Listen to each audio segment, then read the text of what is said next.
باید خون گریست بر جامعه اسلامی که حتی احتمال کسی مثل بنده در او مطرح بشه. حالا اینو که من نمیخوام درباره این صحبت کنم. مسئله اشکال فنی داره، اشکال اساسی داره. من حالا قبلا خدمت آقای هاشمی هم گفتم در یکی دو هفته قبل از این که همین قضیه مطرح بود و ایشون فرمودن، من جدا به ایشون گفتم من قاطعاً چنین چیزی رو قبول نخواهم کرد.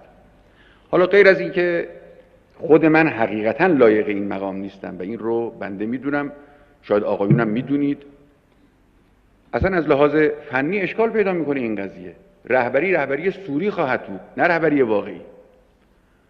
خب من نه از لحاظ قانون اساسی و نه از لحاظ شرعی برای بسیاری از آقایون حرفم حجیت حرف رهبر رو نداره.